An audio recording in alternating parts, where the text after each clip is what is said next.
انسان نے جب سے ہوش سنبھالا تب سے ہی اپنی بقا یا وسعت کا خیال ساتھ ساتھ چلتا رہا، اور اس کا سب سے بہترین طریقہ اپنا دفاع یا دوسرے پر حملہ کرنا ہوتا تھا۔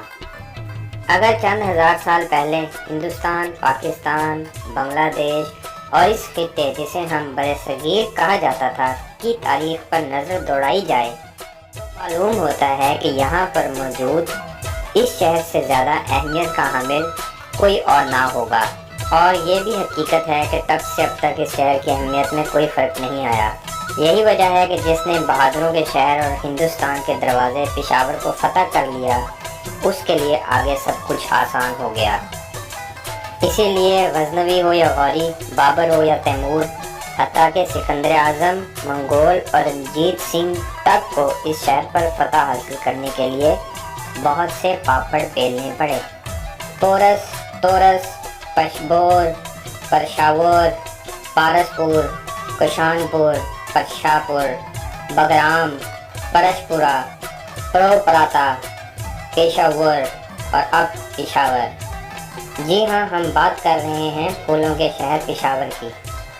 یہ تمام نام جو آپ کو ابھی بتائے ہیں، یہ پشاور شہر کے زمانہ قدیم سے آج تک کے نام ہیں جو مختلف بادشاہوں نے ادھر حکمرانی قائم کرنے کے بعد رکھے۔ یہ تمام نام سننے کے بعد آپ کو کچھ حد تک تو اندازہ ہو گیا ہوگا کہ یہ شہر کتنا پرانا ہو سکتا ہے۔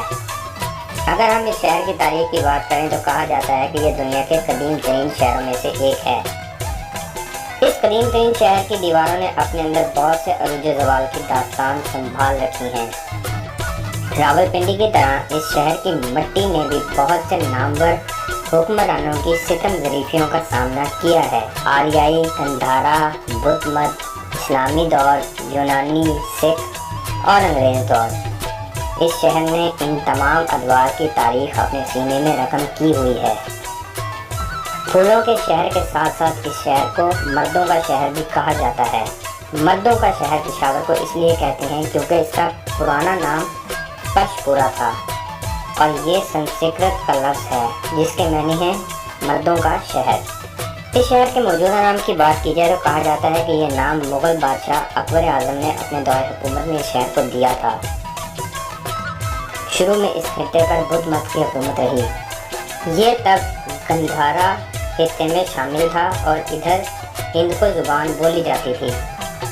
پشاور کا ذکر ہمیں پارسیوں کی مذہبی کتاب میں بھی ملتا ہے۔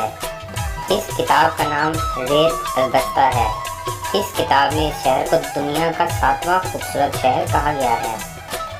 اس کے علاوہ بخشاہی اسکرپٹ میں یہ لکھا بھی ملتا ہے کہ دوسری صدی عیسوی میں پشاور کو سینٹر آف لرننگ کہا جاتا تھا۔ وید، جو کہ ہندوؤں کی مذہبی کتاب ہے، اس کتاب میں پشاور کے آس پاس کے علاقے کو پشکلاوتی کے نام سے لکھا گیا ہے۔ رامائن میں ذکر ہے کہ ہندو بادشاہ کے بیٹے کا نام پشکل تھا، اور اسی کے نام سے ان علاقوں کو پشکلاوتی کہا جاتا تھا۔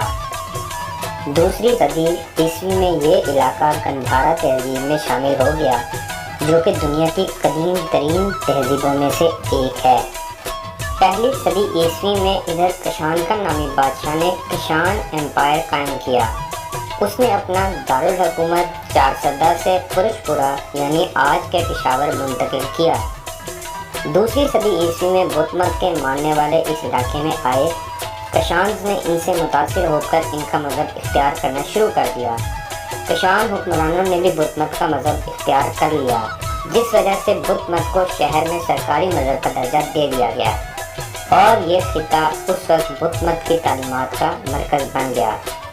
کنگ کشانکا نے آج کل کے گنج دروازے کے باہر ایک بلند اسٹوپا بنوایا۔ یہ اسٹوپا اس وقت بھی بہت بلند تھا۔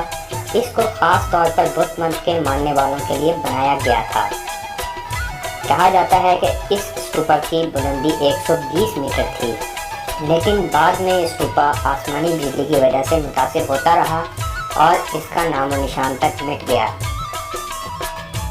تیسری صدی عیسوی میں کشان ایمپائر کو کابل شاہیز نے ختم کیا۔ کابل شاہیز نے گندھارا اور کابل میں اپنی حکومت قائم کی۔ کابل شاہیز کے 2 فرقے تھے، ایک ہندو شاہیز اور دوسرا بدھ مت شاہیز۔